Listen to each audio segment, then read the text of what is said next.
You're listening to episode 42, Maura's Story, a son with Down syndrome.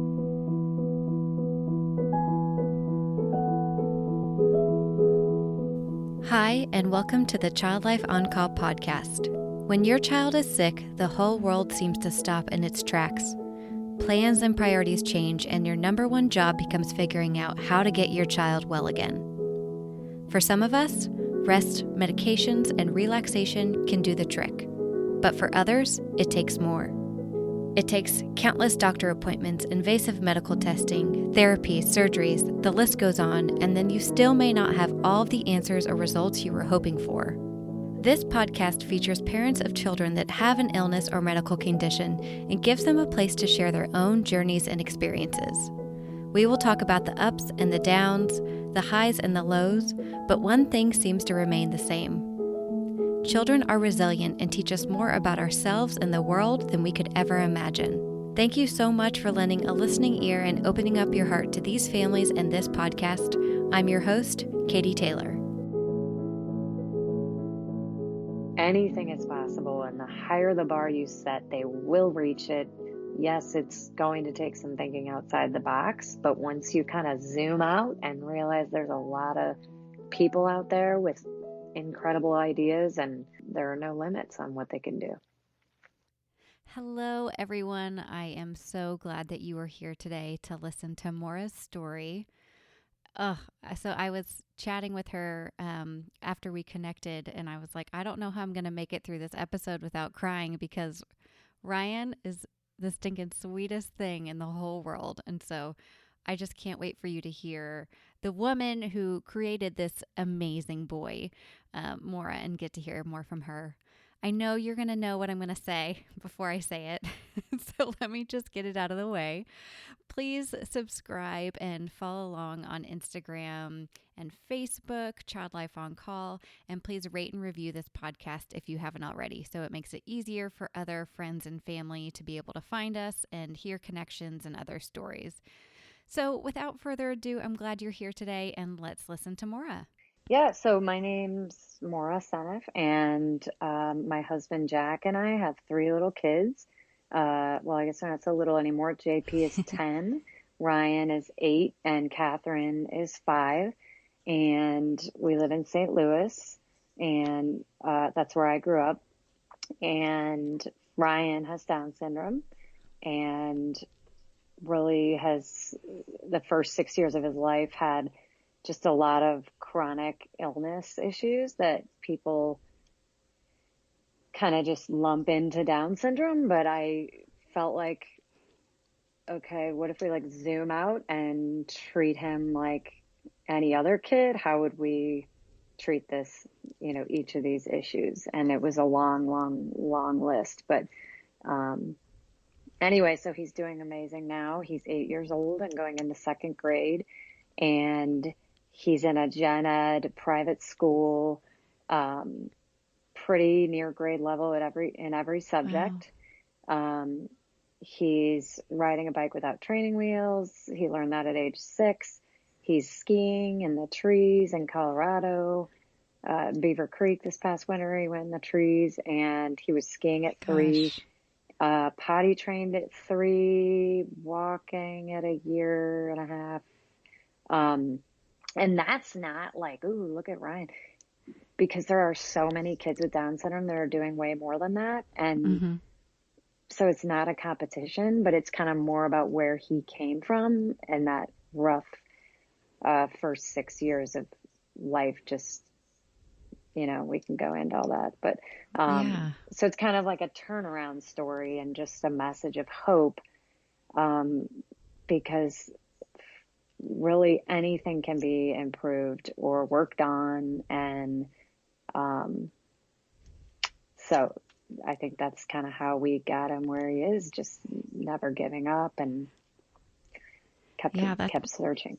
He's like, hey, any kind of obstacle is not an obstacle to me. I'm going to plow it down and make it work. Yeah. I mean, so for us, when you receive a diagnosis of any kind, it puts you in a box with limits. I'm sure you hear that all the time. And my husband and I decided like day one that I think we just visualized that Ryan was not going to let the Down syndrome diagnosis define him. And I'm sure many families say that and feel that and embody that. And for us, we just didn't want it to define him. And I just like, don't even remember if I said it out loud, but I was like, he's going to defy it. And so it wasn't just about Ryan and me being delusional or stubborn or in denial, because you sure go through a lot of grief and mourning of what you thought you had upon one of those diagnoses. But for me, it was about kind of unlocking his potential so that we could help the next generation. Wow. Well, you're certainly doing that. And so is Ryan. I love how vocal you guys are and, the videos that you share and all that you've done. But, will you take us back to kind of the beginning? Because, you know, you and I have talked before, through email that this was a diagnosis that you weren't expecting when he was born. Can you kind of walk us through like your pregnancy and the birth and all of that, the NICU stay at the beginning? Sure. And I'm realizing I forgot to bring Kleenex over here. Same. And, we're in trouble. Yeah. So we did not have any prenatal testing. He was born in 2012. So that 10-week test wasn't, prominent then, or I can't remember if it was out then, but anyway, it wasn't a thing. And I did watch my brother and sister-in-law go through a false positive with their first pregnancy. And my husband and I decided then, and that was before we had our first child, that we would not get any prenatal testing.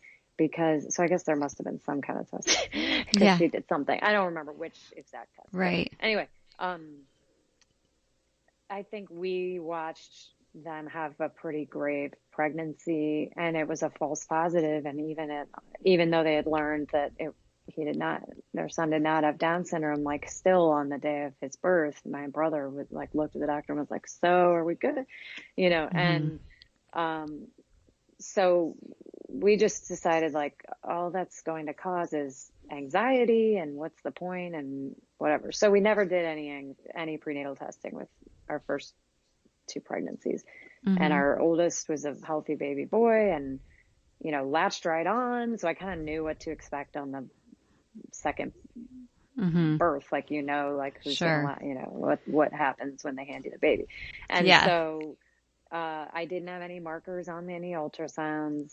I did have like a late ultrasound, like I can't even remember why. It was like 35 weeks or something. I don't know if I had I don't remember, honestly. I swear I blocked it out. But I remember the tech leaving the room for a while and coming back, and I had like some gut feeling of like, what's the problem? What's the problem? And no one ever said anything. And, you know, I've never gone back, like, because it wasn't ordered for any prenatal markers. I have no idea if she saw anything or if she just left the room to see if whatever. You know how you just get this like, oh, totally. Second guess. So on the day he was born, he was a couple weeks early, Ryan. My husband travels a lot. He's in finance. And I remember we didn't even have the car seat in the car. You know, the second kid, you just kind of were like, and I did have Braxton Hicks all day. I was at some alumni luncheon at my high school, and I kept asking my best friend, like, gosh, did you have Braxton Hicks? And everyone kept like, oh yeah, I had Braxton Hicks. So I didn't realize how high my pain tolerance was. We get to the hospital, I'm like 7 centimeters and I could barely breathe through the contractions to get the answers out about, you know, what's your date of birth and insurance and all this. And I'm like, can't you ask my husband? Like, I'm in a bad way here. If you just get the epidural, I'll be super nice. And so they finally, you know, get through it. And I was like, oh, thank God. Now I'm just going to take a nap because I was so exhausted. And my doctor finally walked in and was like, yeah, you sneeze and this baby's coming out. So get prepared. Really quickly he came and they brought him over to check him out and all that stuff. And um, there was a little bit more time over there than normal. And I remember I was out of it, but they called a pediatrician in. And I don't think I realized that they had called a pediatrician at the time, but looking back, someone told me or something. And Yeah. so then they handed him to me, and now's when I'm wishing I had the Kleenex. And he wouldn't latch on and had like no suck reflex. And so immediately I knew like something was off because he had just like he wasn't really crying and like no fire, that these newborns have. So, um, and you can't help but compare that to your first newborn. Like that's all for reference. And so for some reason, like everyone left the room. So I'm looking back, I think it was like to give us a moment to bond and before all the shock and whirlwind and all that stuff happened. So we were there for a while and I kept trying to get him to nurse and it was ticking me off that he wouldn't latch on and he didn't really have like I said, like, why doesn't he have a desire to eat? He's not hungry. Like, this is not okay. But he Right. didn't look, sickly. They had mentioned something about his breathing, but it obviously wasn't that acute because they let me hold him for a while. Yeah. And I looked at my husband, Jack, and said, he looks like he has Down syndrome. And he was like, and I think the reason I can't believe I'm like on a podcast crying, but I think the reason I'm crying is that it's not that I'm sad now. It's that I can't believe how sad I was. And I didn't know anything. And I didn't, like, parents don't know what they don't know.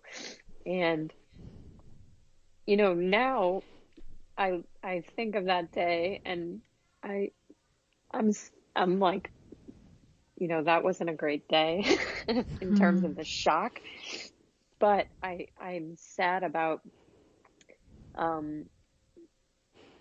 all the emotions that we went through and parents have to go through to get to the other side to realize the endless joy and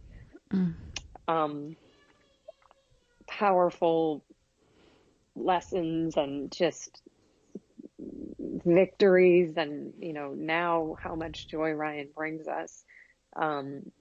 It makes me like kind of crazy to think about all that sadness that goes into the initial shock. And I wouldn't want to like relive those early days of trying to, your head's spinning and you're trying to figure out what the right formula is and all this stuff. So, Yeah. well, Well, you're definitely you're not alone. I've had so many parents on this podcast say, I wish I could go back and tell myself, guess where we end up? Like, guess where we get to? And, it's also, I hear that you really don't have the experience of these intense joys until you have felt some of that pain and that sorrow and the unknown. It gives me chill bumps just thinking about the different level of emotion that you go through. Yeah. Yeah. And, so our pediatrician, they did take Ryan to the NICU and, they just kind of said, oh, we're just going to check some things. And I think I didn't even go in there because I think I knew I had to like get my own head in order. Yeah. Which that makes sounds sense. horrible, but I don't think they wanted me in there at first. They were running tests and all this stuff, and they wanted our pediatrician to deliver the news, and they had to wait on this blood test. And anyway, so my husband had been out in the hall, our friends and my mom came to visit, and they all went in there, and my husband was out in the hall and he saw our pediatrician. It was a Saturday night and he walked in his like work clothes from being out in the yard, and he knew immediately, like, that's not normal. The pediatrician doesn't just roll in on a Saturday. Yeah. And so he sat down on my bed, and my husband, Jack, was in the chair next to me, and the doctor held my hand and said, I don't know why I'm crying. He said, I'm pretty sure Ryan has Down syndrome. And um, I just blocked out everything else he was saying. Like, I don't Yeah. really remember. I remember he Hmm. started talking about the heart and looking for a hole in the heart and all this stuff, but I literally blocked it out. And I looked at Jack, and I knew when I saw Jack's head in his hands that I would have to lead this mission. Not that he couldn't handle it, but he works 90 hours a week and travels. And my rock that I always lean on was I just knew in that instant, like, he's just as clueless on this one as I am. Yeah. Yeah. So he doesn't have the bandwidth to do all the research. And he Yeah. certainly has been supportive, and in the early days went to, tons of doctor appointments, if they were talking about surgery or something, but I just kind of knew, like, oh boy, this one's on me. And, Yeah. and so, yeah, the heart was fine. Like I said, a lot of kids overcome much bigger health obstacles than mine. Um, like 50% are born with a hole in their heart. Um, and just, you never know how the extra chromosome is going to affect the systems in the body. So Hmm. it's not a one size fits all thing. It's like, just can be any number of health issues. So there are certainly a list of, like, some that are more common and all that stuff. So Hmm. in general, he was pretty healthy, and was on a breathing, tube. I don't remember if he was on a tube. He was on a vent. I don't know what he was on. Maybe just nasal.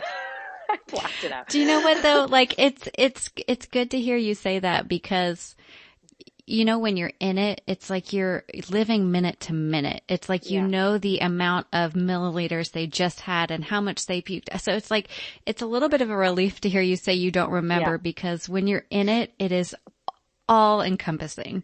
Yes. So, like there becomes a point where it just becomes, oh, it was a breathing tube and it was still serious. And I remember the Yeah. details of it, but it takes a little bit of pressure off. Like this Yes. day to day is going to go away at some point.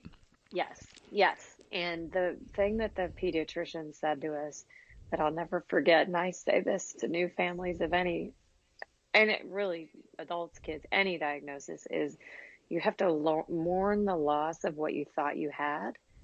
And that is a critical piece, like you said. And a lot of doctors were like, well, do you want a Xanax or an Ambien or this or that? And I was like, I don't judge people who take that by any means. People need that. But for me, I just felt like I didn't have experience with taking those kind of things, and I didn't feel like it was a good time to try. And Yeah, I felt like I needed to feel the feels, like feel sure. all the emotions to get to the other side. And for me, I didn't want to be numb, not just because I knew there would be a million decisions to make, but also because I just felt like I needed to feel every emotion at that moment, even though it was not an enjoyable time to Right. feel those. And that stress, and a lot of it was just the overwhelming unknown, like you said. Um, Right. but I think to get to the other side and be stronger for myself personally, um, we had to get over that. And I think I spent, like, the beginning few months just with people saying dumb things to me. And so I was, Oh, like, yes. spun up and ticked off all the time with those kind of things. But it was nothing I wouldn't have said to someone else, because I did not know what Down syndrome was. Neither did my husband. Yeah, I mean, we had, like, an idea, but sure. we really weren't exposed to many people with special needs because we both went to private school our whole lives. And but what I did know, and, like, a nurse came in and told me about her sister, and, people shared stories. What I did know was immediately we had to improve the trajectory and the outcomes. And the story and what's possible for the next generation. And that's true probably of any diagnosis, I would guess. Parents feel that way. I didn't have a background in education or, you know,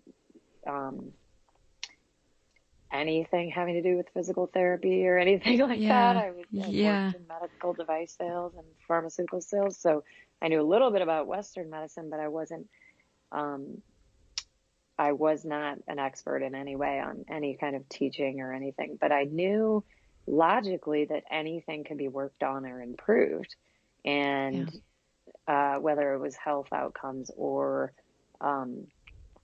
cognitive outcomes. So I did, our older son, we read to him a lot and read to Ryan a lot. And I just kind of like day one was like, we're going to get this kid going. So Yeah. we did do that and it worked well in some ways. He was actually reading before he learned to talk, and we didn't realize it until he learned to talk. Wow. He, so I didn't know if he would talk. Some kids with Down syndrome or autism or other, don't talk. And, Right. so I didn't know if he was going to talk. We obviously had all the intervention therapists. And my idea was, all right, we're just going to like triple the amount of therapy and that'll work. We'll Yeah. get him going that way, like on this one path. And it worked in some ways, like he met milestones not as late as he would have had we not done that. But Mm-hmm. it was like his health, we couldn't keep the balls all moving forward because his health was constantly getting in the way. So he had chronic constipation, so he only pooped like every couple weeks. And so that was like a thorn in my side for sure. Mm. And no one really wanted to say it, but they were, finally I flew him around the country and people were kind of like, probably going to be on a diaper or a daily suppository for the rest of his life. And, Wow. That's a lot to hear. so people, they waited to say it. It took me like really asking some questions. I'm like, what's the deal? Why haven't we fixed this? But more acute issues were just constant infections, like ear infections, respiratory infections in the hospital a couple times with RSV and pneumonia. And as late as 2017, he was, I think, 5, was in the ICU with mycoplasma pneumonia. And, Wow. and that's when I vowed, like, all right, we are never coming back here. Yeah. And, so had to, turn over a lot of rocks along the way to, just get out of that constant feeling of like we were drowning in acute illness. Yeah. And so When you guys were hospitalized for whether it was an infection or whatever, how did you communicate to the medical team what worked? Because it's like you're always an advocate as a mother, right? But then when you go into a situation and you're depending on people to take care of him who don't know him like you do, how did you translate that to the medical team? So, I didn't know a lot about ICU medicine. I'd been in the ICU with some, medical devices. I'd been in there. But it's not like I could treat my son. Yeah. But, Yeah. I knew also enough about research. Down syndrome actually had no research for 20 years in Congress, until like 2 years ago. No NIH research because the answer in Congress was early prenatal testing for abortion. And Wow. I actually wouldn't let myself go there mentally, but I Right. knew, again, if we just zoom out and look at him like a little boy instead of like this boy with Down syndrome who has all these Right. health issues that, we can't fix. One of the earliest things we learned when he was like 2 weeks old, they do a CBC blood draw on every kid with Down syndrome at least once a year because they often have a low white blood count. And just counts all over the place. And leukemia is more common with kids with Down syndrome. So I think they just monitor that. And Ryan had a very low white blood count at birth, which is what fights infection. And Ryan had a lot of blood draws emergently, with different petechia rashes and things that can appear with either as a present in leukemia or a staph infection or, and I'll never forget when they first told me he had a low white blood count, I was like, so what do we do to fix that? And they were like, sometimes they just walk around like that. And I was like, are they like a different species and it wasn't that, I guess I just had this no limits mentality from day one that, people weren't used to, I think, both in the medical community and the, education world. And I had called, tons of people I knew with kids with Down syndrome, and, they might have had other challenges, but they didn't have this low white blood count and chronic constipation. And, we ended up getting, because of all these infections and, GI issues, we ended up down this track of like a lot of functional medicine doctors. And so it seemed like, okay, we have all these lists of labs with horrific, every lab is in a horrible range, scary bad, almost like, why did I even do that? But then at least I felt like, okay, well, we can fix that. How do we fix that? Gives you like a to-do list. But, then we tried all these things and nothing worked. And, you try, and nothing, like, I wasn't just Googling stuff. We had like MDs. I was flying in. Sure. I had him potty trained at age 3 behaviorally by an ABA behavioral therapist in New York City. And she really was a pivotal force. She was a BCBA, and that is like a therapist for people think it's only for autism, right? But again, when I zoomed out and I was like, well, the brain is a brain. Right. How about we just apply that therapy to Ryan, and anyone can learn anything, right? I mean, think about it. We use that therapy essentially for animals, like whether it's sea lions at the zoo or dogs or horses. It's behavioral therapy. It's like a reward-based system or therapy. And my husband and I had tried to get him potty trained on our own using the same method as our older son, 3-day potty training. And we made enough progress to know he could do it on our own, but we weren't using the right currency. We kept trying to give him Matchbox cars and stuff. But like, he's looking at us like, I already have 1,000 Matchbox cars because he gave those to JP when he was potty trained, Oh my gosh. So he was like, So when we flew to New York, this woman had him on the morning of day 2, leaving a preferred activity, coloring, so like not math problems, walking in on his own to go independently indicating he had to go to the bathroom. Wow. And he was verbal, but not that verbal. Maybe he could say potty, but I don't even know if he was doing that at the time. But what that showed me or reinforced to me was like, I'm not crazy. He can learn anything. We had done the infant's rescue swimming at 14 months, and same thing. I made him walk all the way in the pool from the parking lot with his little Nimbo walker, and he could swim and roll over and float in the water before he could walk without that walker. And so it was just like finding those people out there who were willing to get in the trenches with you essentially and give him a shot, And the early intervention therapists that came to our house like 3 to 4 days a week each, his PT, OT, and speech therapists, I mean, they are like part of the family. They were certainly in the trenches with us, and it works well for a lot of kids. But Ryan and a lot of kids with Down syndrome need more. And so it was like a matter of constantly trying to triage the acute illness and then keep the Yeah.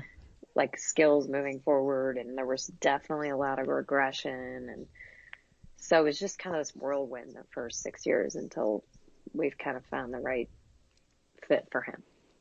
Yeah. I have so many questions in my mind.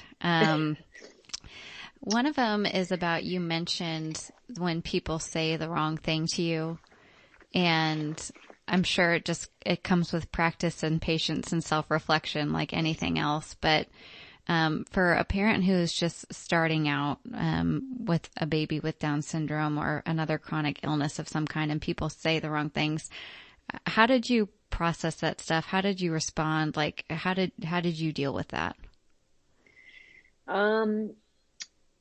So I've had people reach out to me, like just randomly from other states on my Instagram, who are like, wow, your page shows so much hope. And it's not that Ryan is doing more than other people. He's not. Like, we have friends who have overcome incredible odds, like a little guy who was like 12 or 13 or 11 or 12 who is nonverbal, and he's no longer nonverbal. He's talking now. And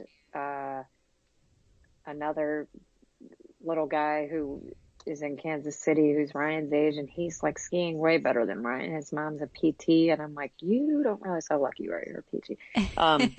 But he's killing it. And so for Ryan, even me in the NICU, I remember calling them Downs kids, and I would be like, well, do Downs kids do this? Do Downs kids do that? To the neonatologist, can they do this? And I remember hearing her say, yeah, kids with Down syndrome. And like, now it does kind of like irk me a little bit when people call him like a Downs kid, and it's not that they mean to, like, I did it. I didn't know. It's more just about, it's not a PC thing. It's like just kind of like a way that, I always say Ryan has Down syndrome, and somebody from the Down Syndrome Association of St. Louis actually told me this and gave me a little pamphlet on like the language to use and stuff. Yeah. And it's, again, it's not like a PC thing, I don't think. I think it's just more about, again, not letting that define who he is. Sure, he's a child first. Yeah, foremost. He's Ryan, and he happens to have Down syndrome. Right, exactly. And I think that having that mentality has helped us continue to ensure that he does not let that define him. Because I think it's easy to get into this self-fulfilling prophecy as a parent or as a society or educators or physicians or whatever, as putting kids in a box, or anyone in a box, with limits with that diagnosis. Yeah. And like, that's really all the story we heard, that was limits. And right. That's what I was not willing to, I couldn't get on that train. And so I tell new families, it's not going to be easy. You're going to have to turn over a lot of rocks, but I can help you, show you what worked for us. But there are a lot of things out there that'll work, but the biggest thing is you wake up every day and you tell yourself there are no limits, and you tell your little one no limits, and just those high expectations, like behaviorally, he has the same expectations as our other kids. And really, he actually has higher expectations because people have low expectations of him, and he knows that. Yeah. So, when he was really little, he like wore a collared shirt 100% of the time, because people at the grocery store would treat him better if he was like prepped out in preppy clothes. And anywhere. And so, whereas my other son wore like, Superman t-shirts and whatever when he was, he wore preppy clothes too, but even to preschool, yeah. I don't think he ever wore a t-shirt. And now my 10-year-old JP is like, Mom, he needs to look like a normal dude. He needs to wear like an Under Armour shirt or whatever, so now he's like, especially in COVID, quarantine. Our other son's not going to school in his collared shirt. So Yeah, exactly. they're both, but he wants to wear whatever JP wears to bed. And that happens to be shorts and a Oh, t-shirt now. So that's what he's wearing.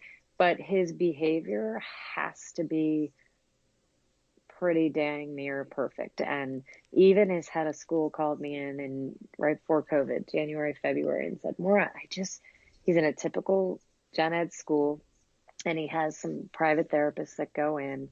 And she said, I just don't think he needs all these therapists. Like, he's just doing amazing. Like, why do you have all these? And I was like, I get it. And so it's like a train the trainer kind of model where they'll kind of train all of his teachers. And this year there were more specials teachers, like the science teacher and stuff, mm-hmm. on his behavior plan, which is very simple. It's just, he has to do things himself and he has to ask for help. And, so there are all these like language challenges he had to where he couldn't ask for help. So that's where like 90 something % of behaviors pop in for kids, any kid, but particularly a kid with special needs who has a language delay, is if they don't know how to ask their peers to play or ask their peers, hey, can I have that ball back? Or where's the bathroom? Or can you help me with this worksheet? Or they don't have the executive functioning skills. So anyway, to answer your question about what do we say in the early days, you just have to not let it get to you. And I wasn't always good about that, but I think if I had to do anything all over again, it would be I wish I would have meditated day one. And someone brought me a little reading when he was in the hospital about living in day tight compartments. And it just said, you can't control, we kept thinking about where's he going to live when he's 45 and is he going to live with us? And all these thoughts that come in your mind about like, is he going to be verbal? Is he this? Is he that? Is he going to, I don't know. Like all the dark thoughts come in your mind and thoughts about like, well, I don't know. So meditation, I am not a crunchy person, but people told me to do this for years. He has like a few doctors who are not from the US and then a couple PhDs from other countries and an MD who's from India. And then one of his therapists, PhD therapists, lived all over the world. And I thought it is ironic that they are all avid meditators and they have all been telling me to start meditating. And I never did it. And then like 2019, I was like, Jack, we're going to meditate every day. And then I still didn't do it. I did it like 9 times. And then one day halfway through the year, I was like, no, for real, we're going to meditate. And he's like, Maura, I have been. I was like, what? He's like, yeah, I just play the Peloton app when I'm traveling and I can't sleep. So it just helps you not get wrapped in all those overwhelming thoughts and you still have those thoughts and you need to have those thoughts, but it just kind of helps you like watch them pass by instead of getting stressed out. And then once I started meditating, I realized, oh, wow, my heart was like racing a lot. So that's not actually normal. And it just helps you sleep better. You can just turn on the app and you're in a coma instantly. And that is critical for any parent on the planet, but especially one who's dealing with, a chronic illness and or like a billion things trying to figure out, I like that, all these developmental mindsets. It's like the meditation it's great because you can take it with you anywhere. It's really inexpensive and it's a tool that can work regardless of the situation you're in. So like if you're in a grocery store and you're stressed, it's not that you can sit there and on the floor and meditate, but you can reach back to your meditative state and where you were and calm yourself to get close to there. Do you know what I mean? So it's like, just take a deep breath. Yeah. And, people can say that to us until they're blue in the face, but I love that you're mentioning meditation because it is incredibly powerful for kids too.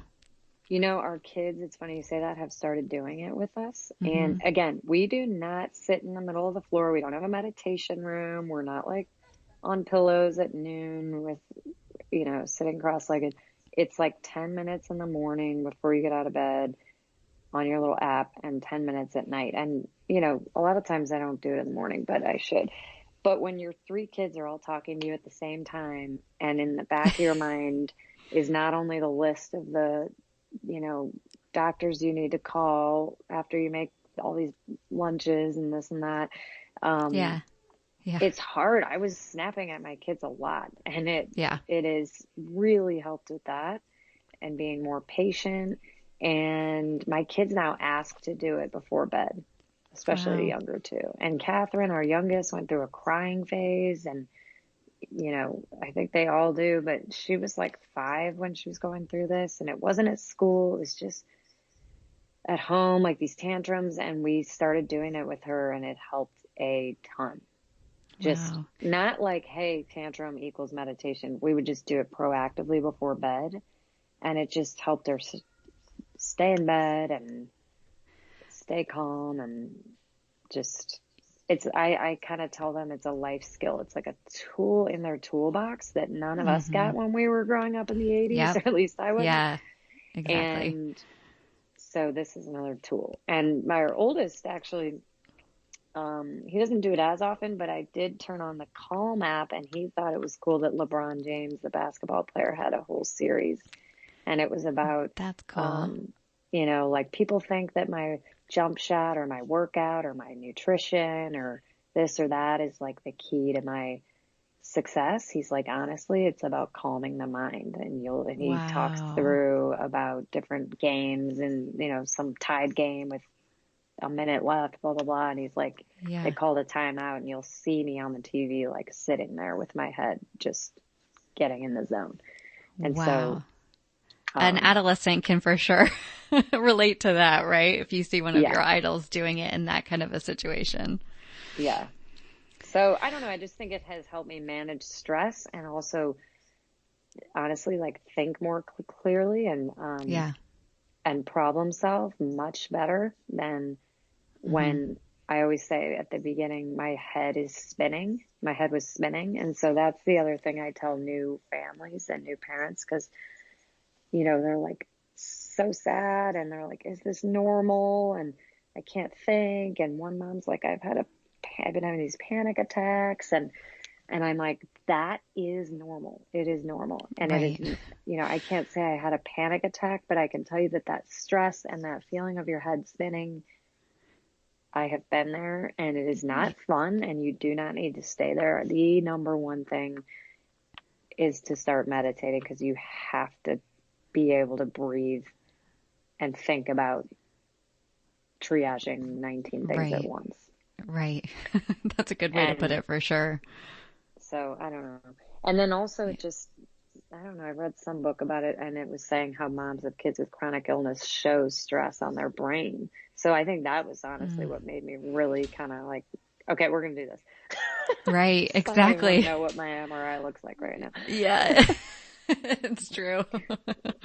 So anyway, So, so you mentioned so you like the Calm app, and then you and mentioned there was Headspace.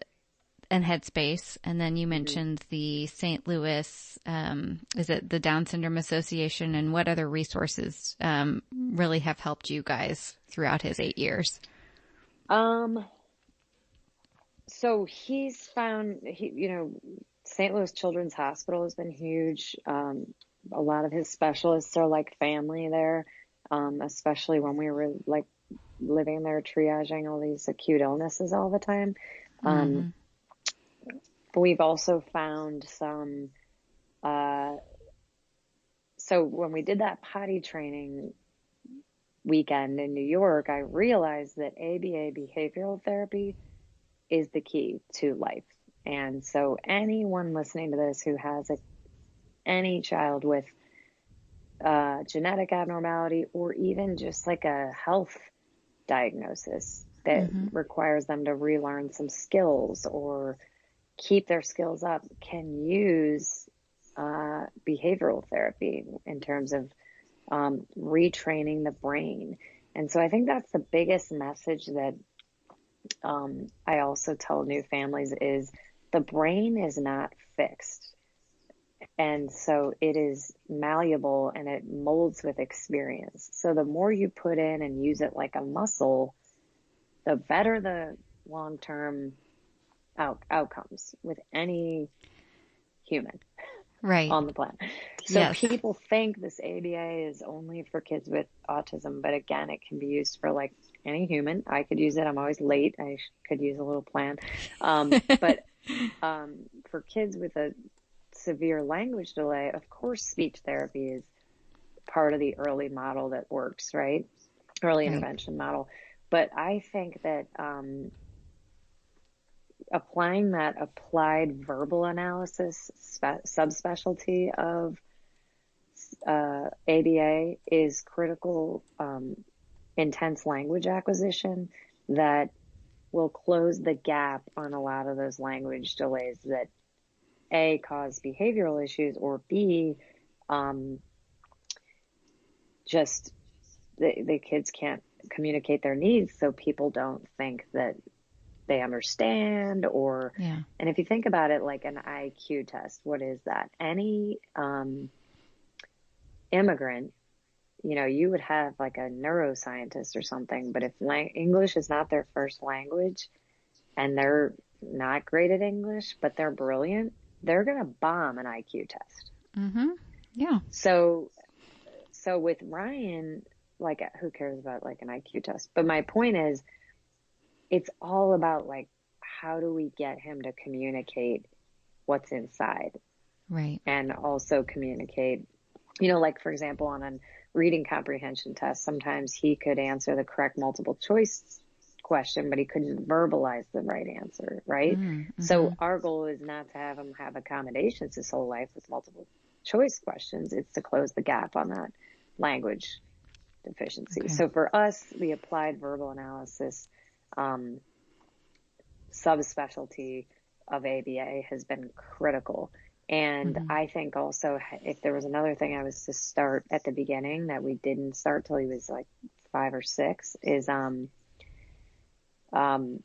starting with that ABA therapy at birth for any kid with a disability is critical because it trains them on all those executive functioning skills that are often the reason they don't always, people don't see their potential as they get put in preschool and then passed on to early or elementary school. So if Mm-hmm. at birth they're meeting their miles quickly or quicker because an ABA therapist is helping the PT and OT measure every rep, not just every day the data, but every rep. And then Yeah. if they're plateauing, they go back and like modify the task to break down the skill to make it easier to master that skill to then get to the next step, if that makes sense, like whatever the Mm-hmm. skill is that they're learning. Then by preschool, when they're learning how to put their lunchbox in their backpack and hang it up on the hook, these like couple of step directions, they can do it along their peers.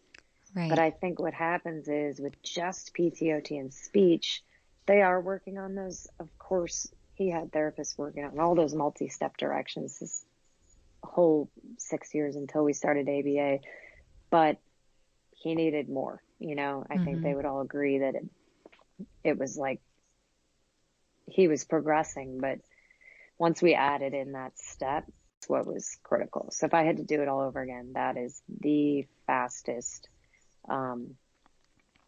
piece to add to the team of all the therapists. Mm-hmm. And then I just randomly broke my foot. I don't know if that was Oh the no. next question you were going to ask. Yeah. Like, how are your feet? My feet are fine. But this was a couple years ago. I randomly broke my foot really badly. And I was told my doctor I was above nothing and I would do anything to heal this thing because I had 3 little kids that needed me like in the pool. Yeah. They could swim independently, but I couldn't like sit on the lawn chair. And Right. So I found myself my medical doctor sent me to a PhD Chinese medicine doctor from China. And that has been for us the other pivotal piece of the puzzle to really turn around Ryan's health, to go from triaging one acute illness after the other, labs that were all horrific. We learned Ryan had 2 small kidneys and one was 2 standard deviations smaller than the other, and ultimately learned after a couple eye surgeries for strabismus, which is muscle correction, we learned that he was not even using his right eye. So and then remember he had like all these respiratory infections, like one after the other. So when I was in there getting this acupuncture, I had immediate pain relief and my swelling went down. And this is like, I'm not saying you go to any random with needles. I'm saying 5 generations of her family are doing this. Wow. But I felt immediate pain relief and the swelling went down. And wow. I used to sell, drugs that provided pain relief or swelling. And I knew that was unreal, like those results. So it was just in there one day and learned that, I started asking her venting to her really about Ryan. And I said, my son just got all these labs back. He has Down syndrome and all of his vitamins are horrific. Like his medical doctor has him on all these like vitamin B shots and different things. It's just not getting into his cells. And she's frustrated. I'm frustrated. I've flown him all over the country. At one point he was on a daily suppository for over a year. Then at this point he was on like all this colon blow, and I just was like venting. Never dreamed I would bring my little 6-year-old in there. Yeah. And she just kept popping needles in my leg. And she said, oh yeah, he's not absorbing vitamins in his food. You can't just raise the dose. He won't absorb it. And I kind of was like, well, do you have a way to do that? Or, I looked at her like she had 10 heads. Yeah. And she said, yeah, bring him in and we'll start with his stomach and go from there. And so my goal was like, maybe she can help with this constipation, because that's a big thorn in our side. I didn't have any hope or thought that she would solve any of those other issues I just mentioned. And I asked my medical doctor who also sees Ryan, and I said, like MD, I said, I think I'm going to bring him to this doctor. What do you think? And she's the one who referred me to her. So she said, give it a shot, because what we're doing is not working. Yeah. And again, she's from India and she's trained here in the US, but being able to zoom out and have global perspective that this is a big planet and there are a lot of different ways of doing things, and we don't have all the answers. And I think that's the other message for new families is really to just never stop with that no limits mentality, because once you realize that no one person has all the answers, it gives you this boundless hope of like, there's something out there and something is going to work. It's like widening your lens, right? It's like, it's really easy to just get focused on these little tiny care plans, but open up your mind to other ideas. Yeah. Yeah. And what works for like another patient population, like this therapy for kids with autism, like there's no reason we can't use it. And I'm not the first mom to use this therapy on my child with Down syndrome. Right. But Ryan had a pretty rigid flop and drop at transitions and didn't have language to say, I don't feel well. So he was like asleep on the floor in the library, and people were like, oh, I think it's just Down syndrome. And I'm like, no, he just we need to behaviorally train him to A, power through things when they're hard or he's tired, and B, say, I don't feel well. So I just felt like I needed some ninjas to help. Yeah. Sounds like you got a few on your team. Just keep looking for those people who are willing to look beyond a diagnosis and get in the trenches with you. So Yeah. long story short, with this Chinese medicine doctor, and again, I used to roll my eyes at this stuff in my background. I definitely was not open-minded to this kind of stuff. But at this point, I figured I had nothing to lose. Mm-hmm. And his doctor agreed. So I brought him in, and within a week or two, he started pooping every day on his own. So Wow. that alone was a huge quality of life improvement for everyone in our family, right? Right. I mean, I couldn't express to you how huge that was. That I was, Wow. a lot of families are told it's 2020, and a lot of families are told, like, your kid's going to be in a diaper for the rest of his life, or don't even bother potty training him at age 3, or so he was behaviorally potty trained, but again, the GI issues and stuff were Right. kind of impeding it was a mess. So then all these other things started improving like a ripple effect. So we have all these therapists, these specialists that follow him, right? And his therapist had behaviorally trained him to hold the book at the proper distance, and she was monitoring his eyes, and she was like, you need to get his eyes checked again. And I was like, we just went to the eye surgeon.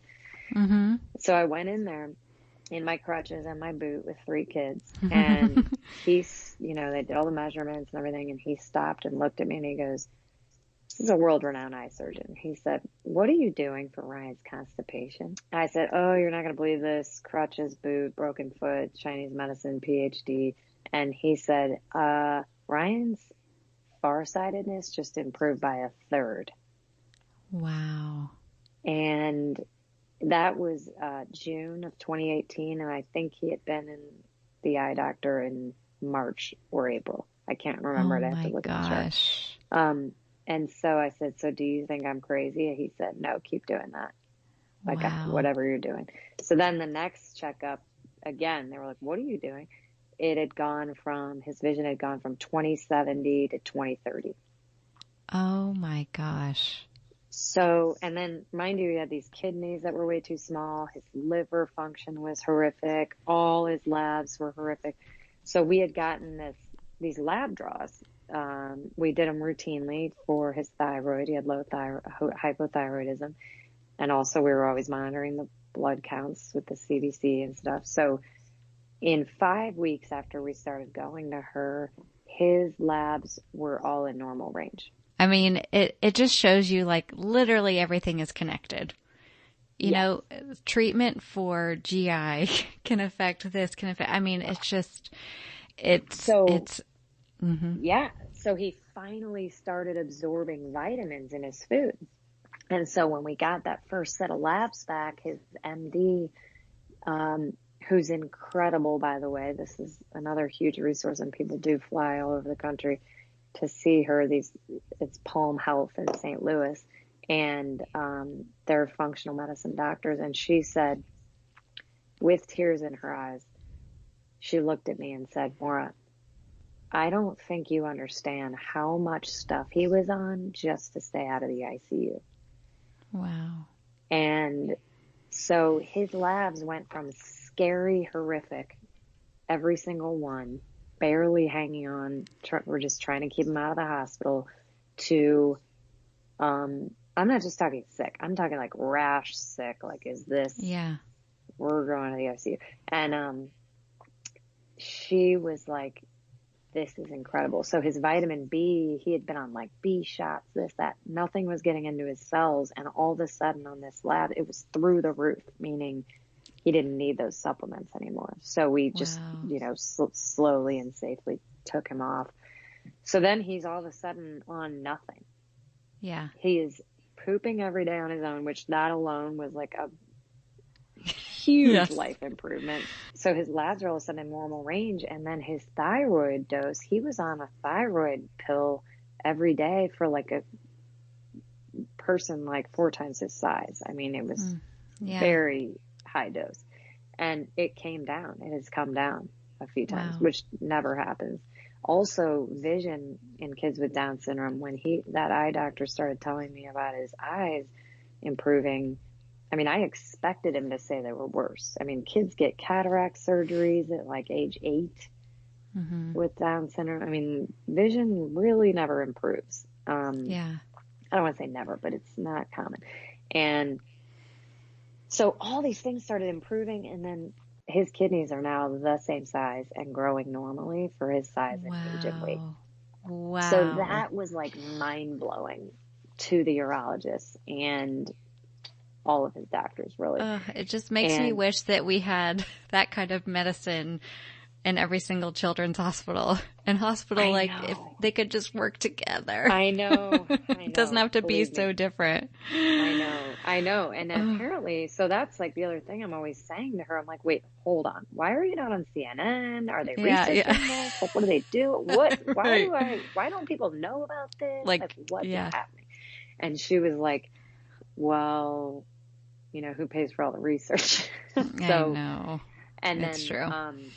Again, when you zoom out and realize people are doing things differently, and believe me, I lived in France for a year in college and worked at the European Parliament studied political science, and I was the arrogant study abroad kid who was like rolling my eyes at a lot of the things they were doing. Why don't they have chemicals in their food, and why don't they sell deodorant? And you know, turns out they were a little bit ahead of us. Yeah, it's true. Now, and then we later learned he was not using his right eye, had zero depth perception. And so again, you're in PE class or in general in the world, people think like these behaviors or these inability to, you know, really, like motor control or hand-eye coordination, all this stuff is just Down syndrome, quote.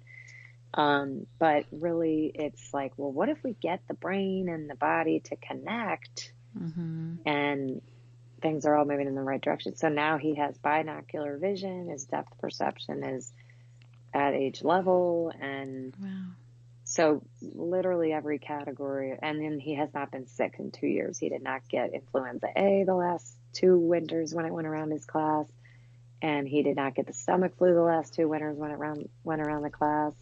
And my husband travels, like I said, a ton, and he's been between January and March of this year, he was in probably 15 cities with COVID all over the world. And so he did not, you know, he did get some coughs and stuff like that, but he didn't, you know, he's healthy. I mean, he's very healthy. Now, we're in a pandemic and we can't jinx it, so we're staying home and not going anywhere. Absolutely, yeah. Which is not, you know, but I'd rather do that than be in the ICU. What has Ryan taught you about life and happiness that you didn't know before he came into your life? Why is that throwing the tearjerker? I know. So Ryan really, truly, like I said, he's achieved. It's not that he's achieved much, because it's more about he has overcome so much, and he proves every day that not just hard work, because I think the first 3 years or 5 years I thought it was just hard work that was going to turn things around or help him, but really hard work and just being open to new things has really proven that the no limits mentality can be applied to anything, whether it's a typical kid who's dealing with a reading issue or a behavioral issue, or, you know, trust me, my other 2 kids everybody's got things going on, right? Or if it's a health issue, like Ryan has taught us really that if you just keep playing an active role in finding the right resources. They're out there. And, it's isolating, certainly, to feel like you're reinventing the wheel. And like you're pushing, sometimes you're in these meetings feeling like you're negotiating with North Korea, feeling, talking about like, no, he can do more, Right. but if you just think outside the box, Ryan proves every day that anything is possible. And my husband and I, of course we're proud of our other two typical kids, but like they have most things come easy to them, whether it's sports or reading or this and that, like any skill or behavior or health issue can be worked on and improved. But when we see Ryan achieve something, we know, particularly in the first 6 years when his health was so rough and it was a huge barrier to his success. There were a lot of tears when he would just like sit up by himself or, stand up by himself or start walking or talking and now like this whole thing that went viral on the internet with him skipping, that was really, again, a back to the drawing board moment of, me going to Dr. Zhang and saying, okay, he's been working on skipping and these preschool skills. Like we kind of just forgot about him for a while because he just wasn't getting them and was plateauing. But he's got to get them because it'll help with shoe tying and ball skills and reading and writing and all these things, the left, right brain stuff. And so she started focusing on those gross motor coordination and motor planning skills. I just knew like we could just make these leaps and bounds like much quicker. And he literally went from like plateauing and skipping and jumping jacks and all these skills. And again, who cares if he ever gets them? Sure. But it's just, he pretty much immediately got them after like 5 or 6 treatments. So the one other kind of exciting thing is he did participate in a NIH study last summer, and they did an MRI on his brain, and the world-renowned pediatric neuroradiologist called me and spent like 40 minutes on the phone and wrote up a report and said, I could not tell when we're looking at Ryan's brain that he has Down syndrome. Wow. So typically you'd see like smaller gray matter, atrophy, all these kind of things. And he said I can typically tell when looking at a child's MRI if they have a developmental delay and then go confirm later in the chart. And he said I could not tell when looking at Ryan's brain. Gosh. So it just goes to show that the brain is a muscle. Yeah. And if you use it, and then, Dr. Zhang does put in a lot of needles in his brain, because I was like, by the way, he has the APO gene, and kids with Down syndrome are more like 100% will have signs of Alzheimer's on their brain by age 40. So again, the list is very long of issues. And her research in China was on silencing the Alzheimer's gene, or maybe vascular dementia. But point is, whatever she's doing, I can't really explain it in Western medicine terms, but the neuroradiologist was like, from everything you're telling me with his kidneys and brain and everything, it's like producing blood flow to the organs. Sure. So that applies to all humans. Yeah. So. It's the connectedness of it all. My favorite part is you mentioned the little video of him skipping and your husband skipping alongside each other. And I have to say my favorite part is at the end when he looks at your husband and says, I'm so proud of you, Dad. Because what that does is it's showing the love that you guys give to him so easily just pours through him to someone else too. It's like he has just done this amazing task and this amazing thing, and his immediate reaction is to give love right? So that just must be what he feels all of the time from you and your husband. So I think that's a pretty awesome thing. Well, thank you. I mean, he certainly feels it from his siblings because he wouldn't be where he is without them either. They're tough on him and they have high expectations. And I think I have one video on my Instagram of our older son. He plays hockey and he's teaching him to roller skate in the driveway. Yeah. And I just came outside and he's yelling at him, and he's teaching him crossovers with his skates, which is like a complicated thing, like hockey thing. I cannot do it. And then he's like put his hockey stick on the ground and he said, all right, Ryan, now we're going to do jump crossovers. And Ryan's wearing these like old school Fisher Price, skates from like the 80s or whatever. And he said, we're going to do jump crossovers. And I'm like, whoa, JP, what are you doing? Did you learn jump crossovers the same day you learned crossovers? Yeah. And I'm thinking, like, how many lessons did it take you? Like years to, what are you doing? And he's like, no, Mom, he's doing amazing. He can do it. And it just, that to me is like the epitome of, what I wish the whole world would do with kids with disabilities is just give them a chance. Like, who am I to say Ryan can't learn these jump crossovers? JP's like, Mom, he's doing it. Anything is possible. And the higher the bar you set, they will reach it. Yes, it's going to take some thinking outside the box, but once you kind of zoom out and realize there's a lot of people out there with incredible ideas, and there are no limits on what they can do. Thank you so much to Maura for sharing your story and for sharing Ryan's journey and how the no limits mentality truly helped your family and turn Ryan's health around. If you'd like to follow along with Maura, you can do so on Instagram at Maura, and that's Senneff, Senneff. And make sure you're tuned in and subscribe to Child Life on Call for next week's podcast. Have a great week. Bye.